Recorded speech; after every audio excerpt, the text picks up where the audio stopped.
Imagine yourself as a child now. You're told to pack up your belongings, what little you have. You don't know where you're going. You don't know who you're going to live with. You don't know if they'll be kind. And everything that belongs to you, every shirt, every photo, every small piece of comfort gets thrown into a trash bag. Yes, I said a trash bag. Rob Scheer knows that feeling. He grew up in the foster care system. He knows what it's like to carry his life in plastic, to wonder if you matter, to feel like you're being moved instead of seen. And when he grew up, he realized something heartbreaking. Nothing had changed. Children were still being handed trash bags, so he decided to change what he could. He founded Comfort Cases, an international nonprofit that replaces trash bags with backpacks filled with dignity.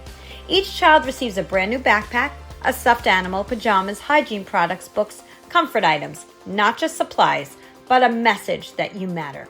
Rob is a CNN hero, an author, an advocate, a speaker, and a proud adoptive father who has built his own family through foster care and adoption, proving that love can rewrite a life story.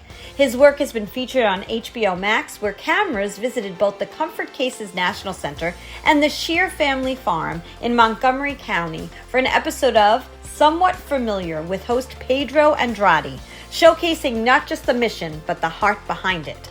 This is Rob's second time on the podcast, as he has so much to share. And in this episode, we talk about trauma, forgiveness, resilience, parenting, mental health, and the power of deciding that your past does not get the final word. The conversation is honest, it's raw, and it's very necessary. And if this episode moves you, please subscribe, share it, and leave a review. It helps us amplify voices that matter. Follow us on Facebook and Instagram at Today is the Day. Live it. And don't forget to subscribe to the Today's the Day Changemakers YouTube channel. If you're looking to strengthen connection within your team, lead with greater clarity, or navigate change with courage, I work nationally as a leadership and connection strategist, helping organizations and individuals align purpose with performance. And if today's message resonates with you, I invite you to pick up my new book, Today is the Day, Live It. A powerful collection of stories rooted in courage, resilience, leadership, and motivation. Available now on Amazon, BarnesandNoble.com, Walmart.com, and many other online retailers. Now let's get into my conversation with Rob Scheer. Hello, everyone, and welcome to another episode of the Today's the Day Changemakers Podcast. I'm your host, Jodi Hope Grinwald, and as I say every single episode, I interview for the last 6 seasons the changemakers, the inspirers, and those who are disrupting the status quo in the best way possible. And I am so super excited because I get to have a guest back on again who I adore. Rob Scheer, how are you? I'm great, Jody. Thank you so much for having me back on. It's so hard to believe it's been so many years since we've had this conversation. I think it's 4. 4 years. I have to tell you, it's it's crazy. So I was actually talking yesterday to someone about, something that's going to happen in 3 years. We're already starting to plan it, and it's like 3 years will be there like that. So 4 years, it's so hard to believe because I feel like I just talked to you. It's crazy. 4 years. 4 seasons. Yeah, because I'm in my 6th season now. So it Well, was my second. congratulations for being on your sixth season because as somebody who does podcasts, it's not always easy. And by the way, for those that are listening and watching, not every guest is guest worthy. And you don't normally find that out until we hit the record button. So, Jody, I have a question for you. Have you ever had a podcast that you've done where you haven't aired it because it was so bad? You know what? I haven't. Really? I haven't. And the interesting part is, so I typically do a pre-call, but I don't ask the questions beforehand. I don't want to know everything, but it's just the chemistry. And also, for me, you have to be heart-centered. So if I notice that you're going to be salesy about something, just your product or your service or anything related to that, I'll say beforehand, as opposed to, have I told people that they couldn't be a guest on the show? Yes, I have. But okay, that was before the podcast. And then if I see something's going awry, then I steer the traffic. You learn, Mm. right? We were just talking about this, Rob. You learn how to steer traffic as you get more experience with podcasting. Yeah, you really do. And the thing is I've actually had two episodes that did not air. One episode was so bad that and it was the only time I forgot to push the record button. And my producer did not realize it till halfway through the interview, but the interview was already so bad, he didn't even do anything. So after we were done and my guest had left and it was just my producer and I was like, that was the worst. And da da da da da. And then he was like, you do know you didn't push the record button. And I was like, well, that was meant to be. And then the second one is I did push the record button, but the guest was just I couldn't air it. And so there are two that are there is one that's in the vault that'll never be aired, and there was one that didn't push the record button. So that's not bad out of 7 seasons. That's very good out of 7 seasons. Yes. And it's hard to say no. Like for me to actually have to, and I never say the words no, just tell them that, it's just not the right fit, and it, those difficult conversations you have to have as a leader they're always super fun, aren't they? Yeah, you know what? The fact is that I'm very lucky because I have a producer, and so when the word no has to come out, I make him do it. Good for you. I need one. I have a producer who produces the actual podcast, but maybe I need to get her to do those other things too. Yeah, no, no, She's no. He does awesome. all of that. So, That's all. Well, now I need to tell everybody a little bit about who you are before we get into a conversation okay, anyway, and sure. you'll explain yourself. So if you haven't watched the second season and listened to Rob in that interview, which was fabulous, Rob is an author on the book Fostering Change. He is a speaker, a CNN hero, the founder of Comfort Cases. Which is an incredible nonprofit organization, which I want to talk about, of course, as well. But I could go on and on and on. But before I do that, I'd rather just have the conversation with you, my friend, because you are just heart-centered, 100%. You ooze it, and everybody who knows you loves you. So I know that. Why don't we just have a little bit of a conversation Sure. to start about what brought you to starting Comfort Cases and starting the nonprofit real fast, because I know that's Well, important. We'll recap. yeah, it's so hard to believe that it's we're going into our 14th year that we opened and started Comfort Cases. Comfort Cases is now an international nonprofit that truly gives hope and dignity to our youth that are in foster care. I've said this all over the country, now all over the world, is that children enter foster care because of choices other people made. And when we're hovering here in the United States, one child every 2 minutes, close to 700 a day, these kids are truly our future, and we must start realizing that and giving a child a trash bag to carry their belongings after going through so much trauma that they've already been through. For us as humans to re-traumatize these young people, shame on us. And so for me, it was something that my family, we wanted something different for these kids, and we wanted to realize that one person truly can make an impact within a community. And Jodi, reminding all your viewers and listeners is that people need to understand is that your community is not your zip code. Our community is our human race. And so children in foster care, they do not belong to you. They do not belong to me. They belong to us, to us. And for me, having a child enter a system and giving them a trash bag, that's us not acceptable. So for us, we give them a backpack and we put all the essential items in this backpack. And Jodi, I have met kids all over this country. And, people say that kids, oh, they want iPads and iPhones. Let me tell you what kids in foster care want. First, they want to be loved. Okay. But they want their own bar of soap. They want to walk into a house of strangers and not have to assimilate using their bar of soap that they don't even know those people. They want to make sure they have their own toothbrush. They want to have their own hygiene kits. They want to have their own brand new pair of pajamas. These are such tangible items that we all take for granted that if we give these to kids when they come into foster care, maybe we can start seeing changes within the statistics we see now. And the statistics are you put the F word in front of a child's name, their whole future, is literally hanging on a shoestring. Wow, so impactful the way you put that, and so sombering to hear what we're still doing and how the system is still working. And you yourself, what you were a foster child, so you Mhm. know this firsthand. Yeah, I mean, the sad thing is that, I came in the system in the 70s and, aged out in the 80s. My children arrived 17 years ago. My oldest son arrived in 2019. And nothing's changed. Nothing's changed. People can sit back and say, oh, we're seeing the needle move. We're seeing numbers drop. Y- Let me tell you something. If you're really in the trenches in child welfare, you know for a fact that the only thing that we're doing differently is we're shining the light on different things, and we're truly not fixing the root cause of the problem. And the root cause of the problem is us. And let me explain to that to you, Jody. I grew up and you grew up and we grew up in a society where you knew your neighbors. When you saw a neighbor not have their driveway plowed for many, many days after a huge snowstorm, you walked over and you rang their doorbell and asked, is everything okay? When you saw a neighbor whose children were out playing at strange hours, they looked disheveled, and you don't see many lights, or you don't see any lights on in that house for days and days and days. You do the neighborly thing. You walk over, you ring the doorbell, and you say, is everything okay? Is there anything I can help you with?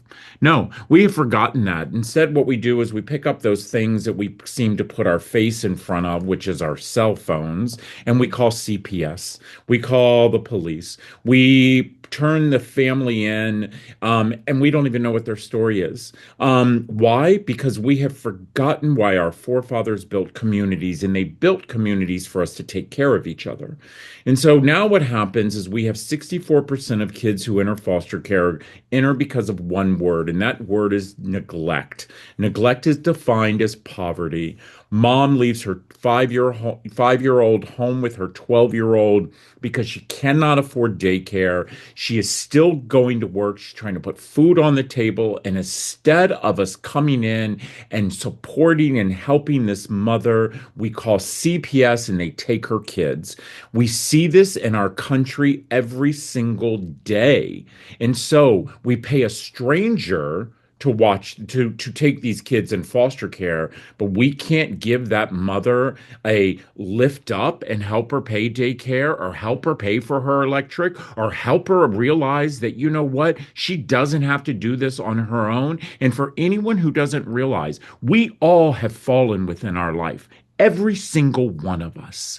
It's whether or not how we get back up, how we get back up. What I've unfortunately in my circle, not my personal circles, but circles have been hearing is, well, they should do better, or they should get a second job, or they should this, or they should that. And there's a lot of should. People don't understand the importance of just stop judging other people. If you're in a situation that's a good, healthy situation financially, the last thing anybody should do is judge another person who's struggling and trying to do the right thing. Now, for the families who truly neglect the child, that's different. That's a totally But different I thing. also need to say, Jody, to be, push devil's advocate. I mean, who is to determine what that is? Because, Right. if we look at our statistics and our child welfare, you know, it's a proven in every state, including the state of New Jersey, which, by the way, New Jersey has the lowest number of kids in foster care in their state than they've ever had in history. So you guys hover around 3,000, lowest number you guys have ever seen. But I don't think that that number is because New Jersey is doing such amazing things, which, by the way, they are. They have one of the best, and hear this, everyone, New Jersey has one of the best foster care systems in the United States. Truly does. I actually was on an interview yesterday. I was on a panel, and all of us had agreed that New Jersey is definitely one of the states that's up there and doing it. But again, not everybody's doing it right, though, Jody. But what I want to say is that that word neglect, it is a broad word. And we know that children, when they enter the system, we already failed. We have already failed. So what we need to do is and first of all, child welfare always will be here because there will always be people who should have never been parents because of the abuse, the abuse. Because when you talk about neglect, kids in foster care are neglected every single day. every single day. And the trauma they go through being in foster care is worse than the trauma they were going through when they were with their family of origin. You see, and that's coming from, and I want to say this to the listeners, that's coming from someone who's been in the system. But not only have you been in the system, you've also adopted children who were in the system. So you've come full circle to showcase just that tremendous amount of goodness in the world of how you can take yourself, who was in that, dealing with so many hardships, turn your life around, create something so beautiful, and then open your home to others who need it as well. And like you said, your oldest was 2019, is right, Yeah, was he was when you. 18 years old. He'd been in the system since he was 5. He'd been in like 11 homes, 6 schools. Um, yeah, I mean, first of all, my husband and I, we did not come and ride in and was a savior. Okay. I want people to stop thinking that. Nobody saves kids in foster care. If anything, they saved me.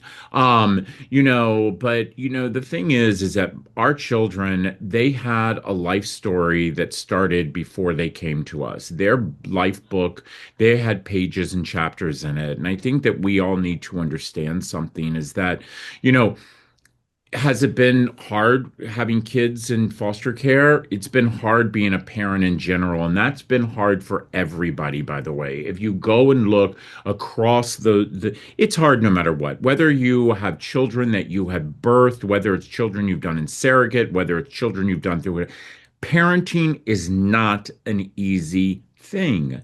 So for me, there's been ups and there's been downs, but I know that my husband and I both have had this conversation. And by the way, we just had this conversation recently. We have no regrets. We have no regrets. Our kids are now 17 to 25, 4 boys and a girl. They are good humans. I always say I can't believe they actually allowed me to be a part of their life because choosing me to be their dad, gosh, it's the greatest gift in the world. I can do every talk show, we just had the documentary on HBO, whatever you want to throw at me, that's all wonderful. But there is nothing that is greater than when I get to look at our 5 children and see what they have grown into. And by the way, people need to know this. Children are resilient. They are so resilient when they have one person to love them. And that is so true. You just need one person in your life. I feel like children all the way through adulthood, one person that One tells person. you. And yes, we always say, you have to have self-value and self-worth, but you have to, that's something that we build over time. And we are totally, what our environment is about is what creates who we are inside and what we keep hearing. So if you keep hearing negative, negative, negative, what are you possibly going to think about yourself? How are you going to Exactly. find the positive? Right? Exactly. One Exactly. person says that positive word, even if you're having a terrible day as an adult, and you're like, wow, that just made me feel better. So imagine that as a child, that validation, that, self-assurance, it starts to build. In a world where trust drives decisions and relationships matter more than transactions, disconnection is something businesses simply cannot afford. I'm Jodi Hope Grinwald, a leadership and connection strategist, and my work is different because I don't offer just a single framework or surface level fix. I bring an entire ecosystem built on connection with me. I work across leadership, career transition, teams, and client relationships, helping organizations rebuild trust where it may be strained and design their work so disconnection doesn't happen in the first place. Because when one link is off, it affects everything, and sustainable growth depends on keeping those connections strong. To learn more or inquire about me speaking at any of your events, reach out to me at Jodi, Jodi, at todayisthedayliveit.com. You just alluded to, and I want to talk about it, the documentary. So can you Oh, talk a yeah. little bit so please, I'm so excited because I don't know that much and I'm excited to learn all about how this whole process worked. It seems Yeah. so exciting. I mean, this whole journey has been kind of crazy. For me as a kid who grew up in foster care, homeless at 18, now sitting back and, receiving my honorary doctorate and, you know, starring and filming an amazing HBO documentary called Somewhat Familiar. It's streaming right now on HBO Max. It's an 8-part series that the amazing HBO Max and my friend Pedro, who's the actual producer and he's actually the narrator, decided to do a search on about families because him and his husband were starting their family and decided to start their family through surrogate. And so he wanted to go around the world and he really wanted to highlight families, how families are built. And it just so happens that he heard about my family. And we happen to be we actually are repped with the same agent with CAA. And they were like, hey, meet the Shears. And the Shears met him and we found love immediately. And that was all she wrote. And so now, the documentary is somewhat familiar. We're on episode 5. And it truly gets to show you not only our organization here at Comfort Cases, but also the Sheer family and, dinner at our house and, my husband's shopping. And, it's kind of crazy because we look back and my kids, they've grown up with cameras in front of them. And, I've always said to them, you don't have to be in front of a camera. You just can never be rude. And so, there's been times that, we've had interviews that one of my kids has not been there and people are like, where's their kid? And I'm like, she decided or he decided that they didn't want to be interviewed today. And by the way, that's okay. That's quite all right. People have to understand that is that kids have their own way of thinking, and so do the Shears. Oh, absolutely. And it's so good that you give them that pat, right? That's empowering to say you have the power to say no. Of And that's course. so important Yeah. for And a child. I chose to put my life down on paper. I chose to be in front of a camera. I chose to sit on talk shows and panels.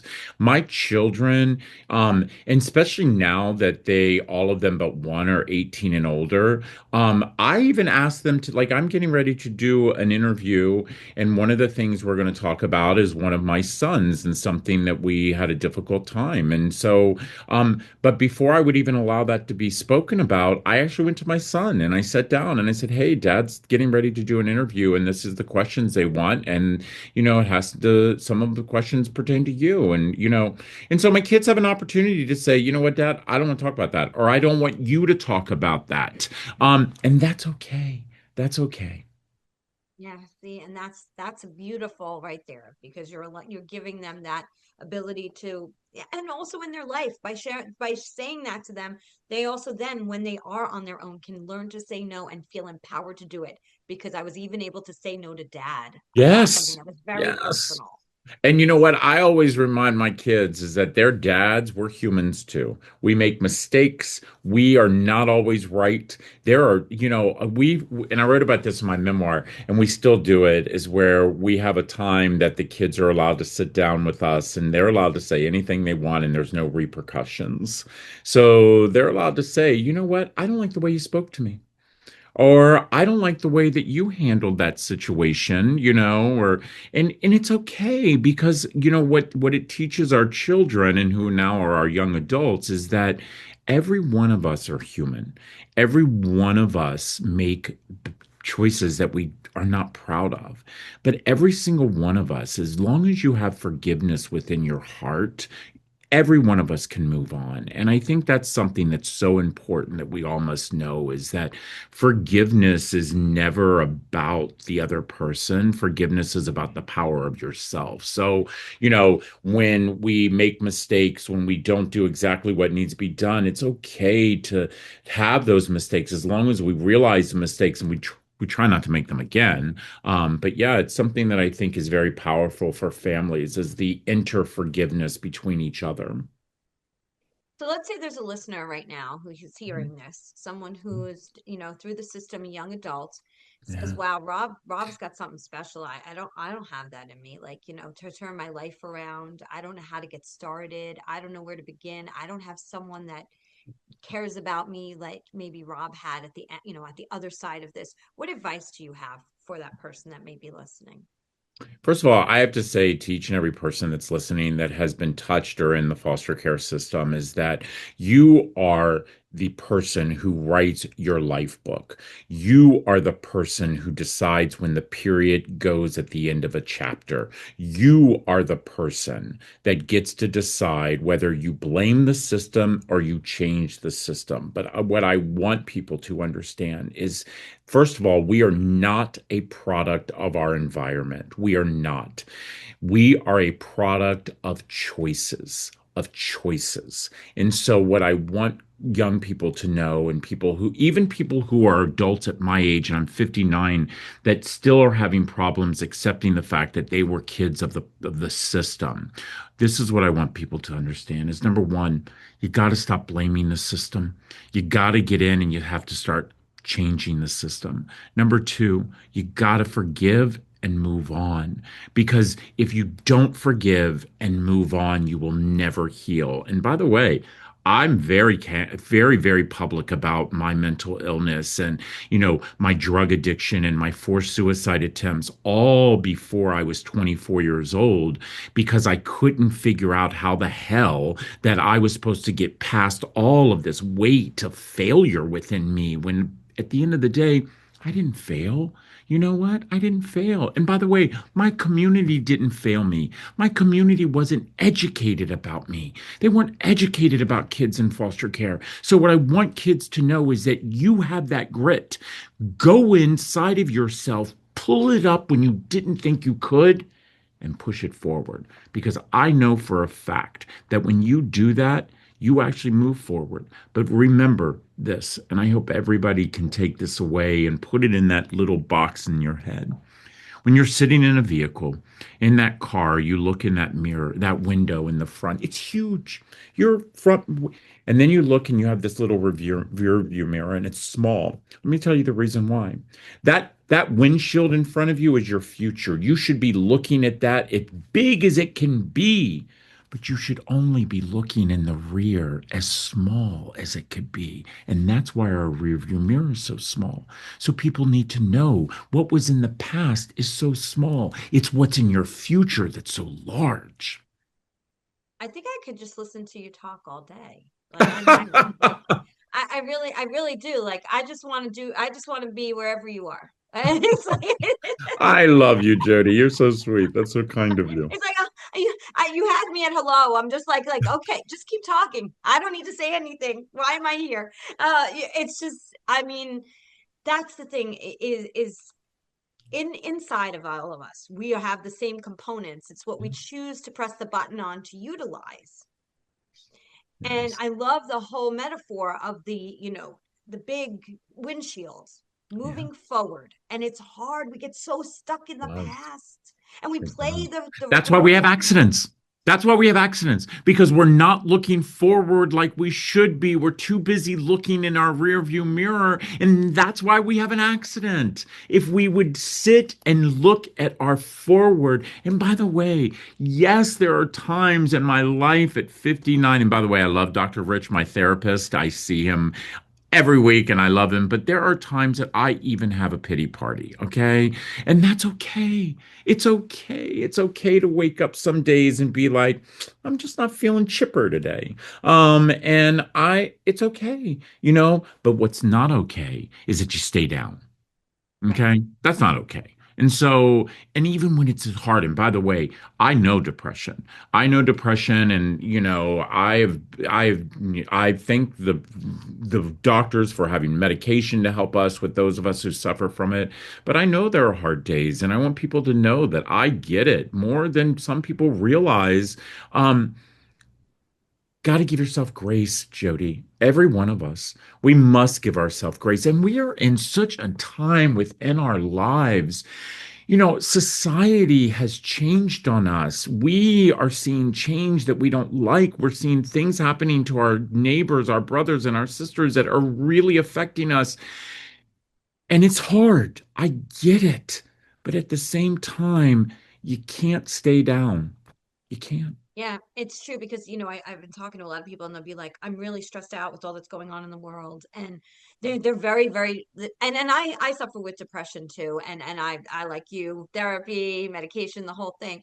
But I say to them, this is why when we're in that space, we need to help, like you said, make that change. When my father passed away, we started a not-for-profit in honor of his name, but to help kids that were like him. When I lost a job, a role because of COVID, I started a podcast. Like there were things we could do to balance out the negative by creating, and creation really does help It us to does. move forward. And you did the same thing through your strife and the things you went through. You started this organization. Let me ask you, how do people get involved with comfort cases so that they're listening? I want them to be able to get involved. First of all, I say this quite often. It's the same reason why I started Fostering Change, our podcast, is because, as young people, we were taught in elementary school that the earth goes around on an axle. Um, well, you know what? I have to tell you that 13 years of being, in this .org world, I realized that that's not true. The world actually goes around because of the doers that every day are pushing that world and pushing that world. So I remind everyone is that each and every one of us are put here to serve, to serve. No matter what our skin color is, no matter what we're male or female, no matter how much money's in the bank, no matter much whether we're gay or straight, doesn't matter. We all have the same thing in common, and that is time. That is time. And it's all about where do we put our time. And for us at Comfort Cases, I truly do believe that volunteering is how we make a stronger tomorrow. So at comfortcases.org, we say you're to become a doer. Do. You might not have a passion for foster care and children, but you know what? If you have a passion, and we all do, take that passion and make a mark where you are. Make a mark within your community. Go to comfortcases.org and find out how you can be involved. We actually have delivered, Jodi, as of today, over 300,000 backpacks. We have delivered them to all 50 states, DC, Puerto Rico, the Dominican Republic, the Bahamas, Hawaii, Alaska. And then in 2021, my family opened up a center in the UK. We serve over 80,000 children in the United Kingdom. And then last year, Reese and I were so absolutely humbled to receive our Canadian charitable license, where we will be opening up a center in the territory of Toronto sometime within 2027. And so, yeah, just go to comfortcases.org and become a bag buster.